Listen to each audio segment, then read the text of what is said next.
अस्सलामुअलैकुम एवरीवन, मैं आयशा फिरदौस एक बार फिर इंग्लिश फॉर ऑल सीरीज के साथ आप तमाम के सामने हाजिर हूँ। उम्मीद है आप लोग खैरियत से होंगे। इंग्लिश फॉर ऑल सीरीज में हमने 16 एपिसोड 16 सेगमेंट्स क्लियर किए हैं और ये सारे 16 जो वीडियोस हैं आपको इस चैनल के प्लेलिस्ट सेगमेंट में भी मिल जाएंगे। आगे बढ़ते हुए, क्योंकि ये कुछ और लाइक इंडिपेंडेंस डे आ गया था, फिर टीचर्स डे का जो है वो भी कंटिन्यू है, तो ये सीरीज को फिलहाल हम होल्ड पे रखे थे, लेकिन इंशाल्लाह अब से ये भी आपको ऑन रोल मिल जाएंगे टॉपिक्स।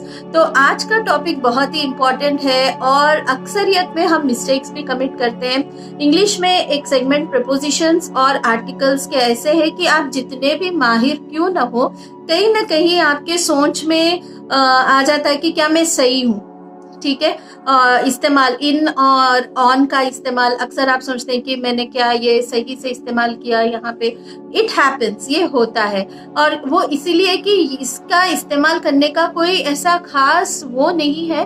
बहरहाल हमको थोड़े चीजों का जो है ध्यान रखना है, जो मैं आज आपको बताऊंगी।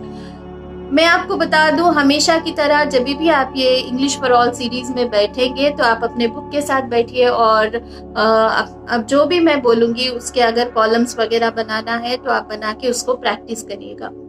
चलिए आगे बढ़ने से पहले मैं चाहूंगी कि आप इस चैनल को लाइक, शेयर, कमेंट और सब्सक्राइब जरूर करिए। और specially English for all series जो है वो आप किसी से भी शेयर कर सकते हैं, चाहे स्टूडेंट्स हो या घर के लाइक होम मेकर्स हो या फिर वर्किंग वीमेन हो या जो भी हो, क्योंकि मेरी कोशिश ये है कि मैं आसानी से आपको कॉन्सेप्ट समझाऊं ताकि आप जो है अपने इंग्लिश स्पीकिंग में इम्प्रूवमेंट लाए।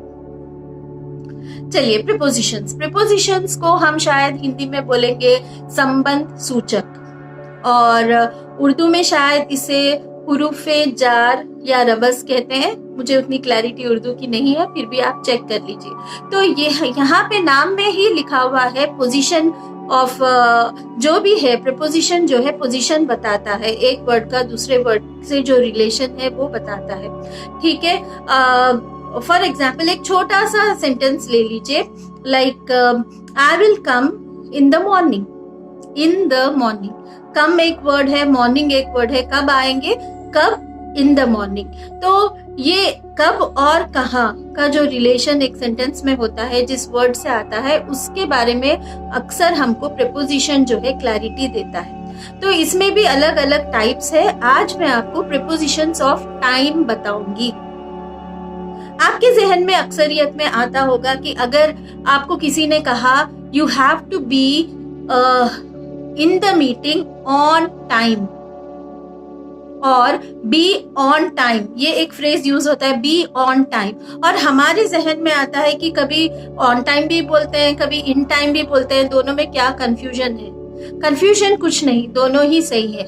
ऑन टाइम से मुराद ये है कि बिल्कुल वक्त पर, पंक्चुअल। अगर 7:30 को मीटिंग स्टार्ट हो रहा है तो आपको 7:30 को ही आना है, राइट? और इन टाइम जो है एक 5 मिनट प्रायर भी हो जाता है, बिफोर टाइम बोले जैसा। ठीक है, तो दोनों में कोई ब्लंडर या मिस्टेक नहीं है। इट इज लाइक जैसे मैंने समझाया, ऑन टाइम का मतलब exactly being punctually without any delay, and in time it is like prior.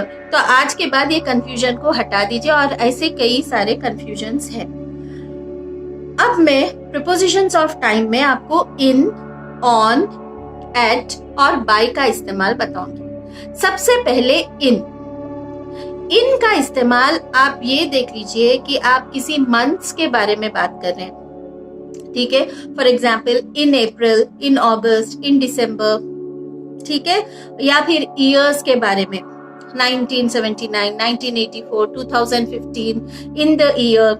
ठीक है, ये ईयर्स बता दिए आप। तो उसके बाद सेंचुरीज है, in the 20th century. Decades है, in the fast few decades, in the last few decades, ऐसा कुछ है। तो आप इस्तेमाल कर रहे हैं इन। और इसमें और थोड़े एक्सेप्शंस ये है कि अगर आप मॉर्निंग और इवनिंग की बात कर रहे हैं तो आप इन इस्तेमाल करेंगे, इन the morning, in the evening, right? यहाँ पे हमको ध्यान रखना है। तो क्या बताया मैंने? Months, years, weeks, decades, centuries and times, parts of the day, like morning और इवनिंग को आप इन इस्तेमाल करेंगे, आफ्टरनून को भी इन इस्तेमाल करेंगे, लेकिन नाइट को एट इस्तेमाल करेंगे। ये आपको रखना है, याद रखना है। अब चलते हैं हम ऑन। जैसे कि मैं आपको ऑन के बारे में समझाऊंगी, आप जहन में एक कैलेंडर को लाइएगा। कैलेंडर में अक्सर होता क्या है, डेज होते हैं और डेट्स होते हैं, राइट। तो ये दो चीजें, जब डेज और डेट्स, और डेज में parts of the days also, for example on Tuesday afternoon, on Tuesday evenings, इस तरीके से आप ऑन, और डेट्स में 15 of August, on 15th August, okay, on 26 Jain. तो इस तरीके से ऑन और कोई भी डेट हो जाए तो फॉर एग्जाम्पल आप ऑन जब भी बोलेंगे, आपके जहन में जो है इमीडिएटली एक कैलेंडर आना चाहिए। जैसे हमारे टीचर्स ने हमको समझाया, मैं आपको समझा रही हूँ, तो मिस्टेक्स नहीं होंगे, ठीक है। फिर नेक्स्ट आपको ये देखना है कि एट का इस्तेमाल कब होता है। स्पेसिफिक टाइम, स्पेसिफिक टाइम, मैं तुमसे मिलूंगी, I will meet you at 3:30, आपने टाइम स्पेसिफाई कर दिया, तो आप एक क्लॉक को याद रखिए। एट जब भी इस्तेमाल करें, आप एक क्लॉक को याद रखिए, ठीक है। तो आपने अभी कहा 3:30, कभी आप बोलेंगे 5:30 या शाम में, या फिर मैंने आपको बोला एट नाइट, नाइट को आप इन इस्तेमाल नहीं करेंगे, एट इस्तेमाल करेंगे। ये एक चीज है, I will meet you at night, okay. मैं अभी प्रपोजिशंस ऑफ प्लेस नहीं बता रही हूँ, मैं बस वक्त के बारे में, टाइम के बारे में बता रही हूँ, जिसमें मैंने इन बताया, ऑन बताया और एट बताया। और coming to the next one, by, by, BY, by. अगर आपने कोई काम खत्म करना है और उसका एंड टाइम स्पेसिफिक है, खत्म होने का टाइम अगर स्पेसिफिक है, तो आप बोलेंगे I will complete it by, जो भी है, okay, I will complete it by 8:30, I will complete it by 6 o'clock। तो इस तरीके से जहां पे एंड टाइम स्पेसिफिक हो, you are going to use by, ठीक है। A quick recap, a quick recap. First and foremost आपने बोला कि इन कब इस्तेमाल करते हैं, months, seasons, years, centuries, decades and some parts of the day, like in the morning, in the evening, in the afternoon. आप on कब इस्तेमाल करेंगे, you are going to, आप जो है कैलेंडर को इमेजिन करेंगे जहां days, parts of the days and dates are mentioned. आप at कब इस्तेमाल करेंगे, when you are specific about the time, time specific times के बारे में आप जब बात कर रहे हैं, then you will use at. And by when the end time is specific, आपको पता है कि खत्म होने का टाइम क्या है, जब आप इस्तेमाल करेंगे by। इसमें थोड़े एक्सेप्शंस है, जैसे मैंने बताया, for example I'll go every Saturday, यहाँ पे every के सामने on की जरूरत नहीं है। जैसे next, every, इस तरीके से जो अल्फाज आते हैं, तो उसके साथ आपको कोई प्रपोजिशन ना भी लगाओ तो चलेगा। देन आपका सवाल ये भी हो सकता है कि फ्यूचर में कुछ करना है तो क्या हम इस्तेमाल कर सकते हैं, yes, I will do this in a moment, means I will complete it in a moment.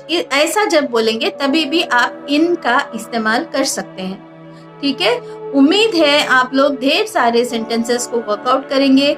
मैंने कुछ लिंक्स दिए हैं अपने डिस्क्रिप्शन में, आप उस लिंक्स में जाइए और थोड़े से प्रैक्टिस के वर्कशीट्स को सॉल्व करिए और देखिए कि इंशाल्लाह प्रपोजिशंस को जब आप सेंटेंसेस में यूज करेंगे तो गलतियां ना हो। अस्सलाम वालेकुम। तो जैसे मैंने बताया प्रपोजिशंस ऑफ टाइम, चलिए देखते हैं। आप स्क्रीन पर देखिए, एट, इन और ऑन का इस्तेमाल कब कब किया जाता है, और नीचे चंद सवाल है, हम कोशिश करेंगे उसके जवाब देने का।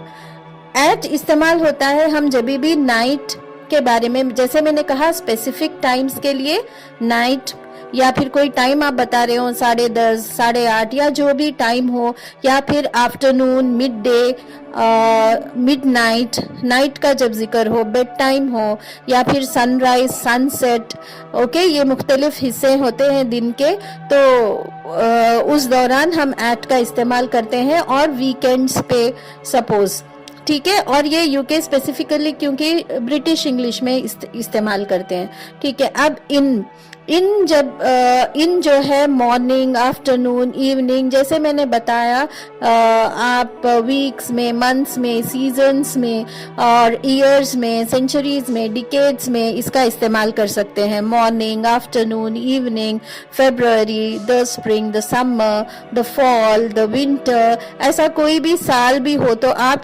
इस्तेमाल कर सकते हैं। अभी मैंने जो बताया, I will be back in a minute, I will be back in a moment, इस तरीके से भी आप इस्तेमाल कर सकते हैं।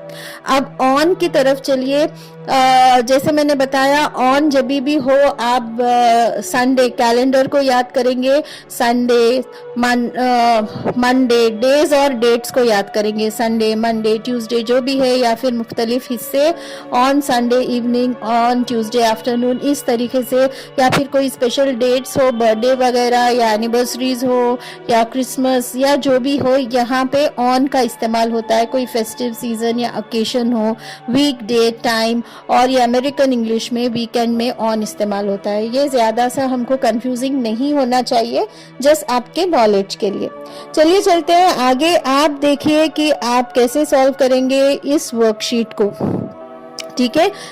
ऊपर दिए गए सेगमेंट्स को आप इस्तेमाल करते हुए इस वर्कशीट को सॉल्व करिएगा, और देखिए, और इस तरीके से मैंने कुछ लिंक्स दिए हैं डिस्क्रिप्शन बॉक्स में, आप उसको फॉलो करते हुए ऐसे वर्कशीट्स को प्रैक्टिस करिएगा। इंशाल्लाह आपके यूसेज में गलती नहीं होगी। जज़ाकल्लाह खैर।